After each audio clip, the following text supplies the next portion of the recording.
सिरमौर जिला के दौरे पर पहुंचे मुख्यमंत्री सुखविंदर सिंह सुक्खू एक बार फिर बागी विधायकों पर हमलावर हुए हैं। मुख्यमंत्री ने कहा कि बागी विधायक डर के मारे भागे भागे फिर रहे हैं। मुख्यमंत्री सुखविंदर सिंह सुक्खू ने शिलाई में जनसभा के दौरान बागी विधायकों पर निशाना साधते हुए कहा कि इन विधायकों ने पार्टी के खिलाफ वोट कर अपने चुनाव क्षेत्र के लोगों के साथ भी भीतरी घात किया है, क्योंकि यह लोग कांग्रेस पार्टी के चुनाव चिन्ह पर जीत कर आए थे। उन्होंने कहा कि पार्टी के साथ साथ इन विधायकों ने आम जनता को भी धोखा दिया है और अब डर के माहौल में जी रहे हैं। कभी पंचकुला तो कभी उत्तराखंड पहुंच रहे हैं। मुख्यमंत्री ने कहा कि बागी पंचकुला से भागकर मां गंगा की शरण में हरिद्वार पहुंच गए, जहां मां गंगा भी ऐसे लोगों को कह रही होगी कि पापियों के पाप धोते धोते मैं भी मैली हो गई और तुम तो महापापी हो। उन्होंने कहा कि ऋषिकेश से भी अब विधायकों के किसी और दिशा में भागने की सूचना है। उन्होंने कहा कि जनता के वोट से विधायक बने और नोट के बदले अपनी विधायकी बेच दी, जो बेहद निंदनीय है। शपथ ग्रहण करने के बाद चुनौतियां अनेक थी, लेकिन चुनौतियों को पार करने के लिए मुझे आप सबका आशीर्वाद की जरूरत थी। मेरी सबसे बड़ी चुनौती आर्थिक मोर्चे पर आई। सिर्फ दो व्यक्तियों ने मुख्यमंत्री के पद और मुख्यमंत्री के पद की शपथ ली। मैं और हमारे deputy chief minister Shri Mukesh Agnihotri ji ने। जब अधिकारियों ने हमारे पास हिमाचल प्रदेश का लेखा जोखा रखा, तो हमारे पास प्रतिदिन का खर्चा चलाने के लिए भी पैसे नहीं थे। चुनौती बड़ी थी। मैंने उस चुनौती को लड़ाई की तरह न लड़कर युद्ध की तरह लड़ा, और मुझे खुशी इस बात की है कि 15 महीने के कार्यकाल में हमने भ्रष्टाचार के चोर दरवाजे बंद कर 2200 करोड़ रुपए का अधिक राजस्व राज्य सरकार को प्राप्त किया, और हमने पहली ही कैबिनेट में 1,36,000 सरकारी कर्मचारी और अधिकारी को ओल्ड पेंशन स्कीम से नवाजा।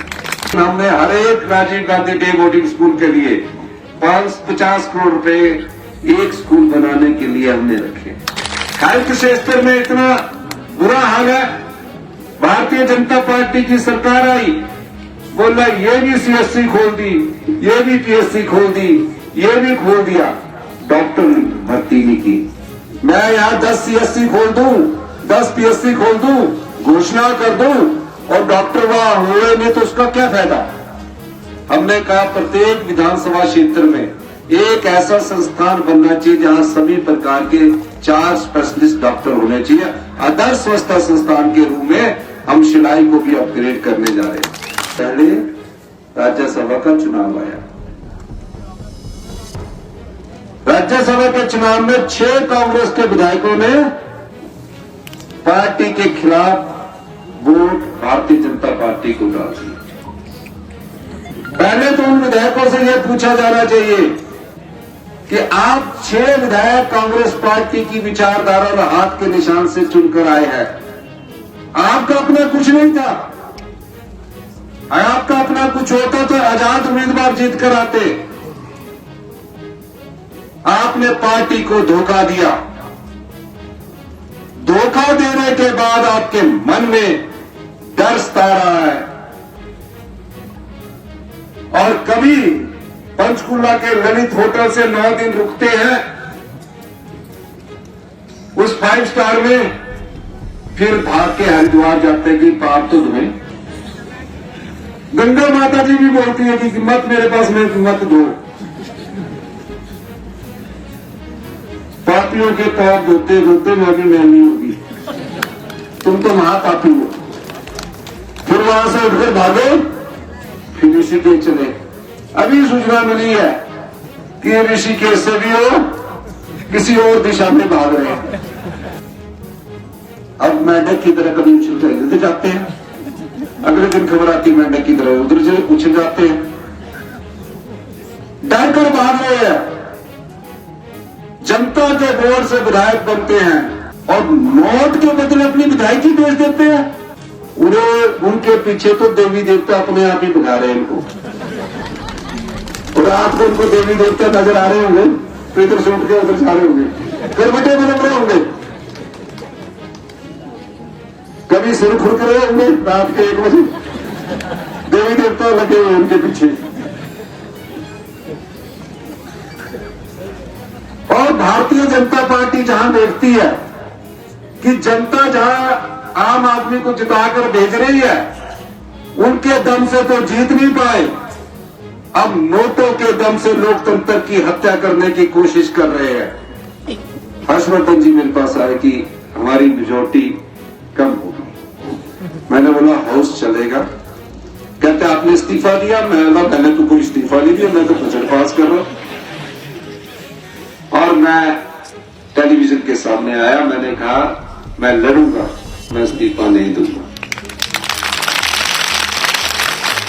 मैं संघर्ष करके 35 साल एक आम परिवार का आदमी इस कुर्सी पर बैठा है, इतनी जल्दी हार मानने वाला नहीं है, क्योंकि संघर्ष मेरे जीवन में है। और हमने बजट पास करवाया, और बजट पास करवाने के बाद इस क्षेत्र के विधायक और इस सिरमौर जिले के 2 नेताओं का मैं धन्यवाद करना चाहता हूं कि जो लड़ाई आपने लड़ी है उसके लिए आप मेरी नहीं। हिंदुस्तान का हिमाचल प्रदेश पहला राज्य बना जहां 45 रुपए सरकार गाय का दूध आपसे खरीदेगी और भैंस का 55 रुपए खरीदेगी, उससे अधिक आप बाजार में बेच सकते हैं। कभी किसी ने सोचा था कि भ्रष्टाचार पर चोट लगाकर माताओं और बहनों को 1500 रुपए देंगे? कभी किसी ने सोचा था कि विधवा बहनों के बच्चों को सरकार पढ़ाएगी, अनाथ बच्चों को सरकार पढ़ाएगी? ये आम परिवार से निकले मुख्यमंत्री की सोच, आपके दर्द को मैं अपने सीने में छुपा कर रखता हूं, इसलिए। तो मैं आपसे क्या कहना चाहता हूं, जो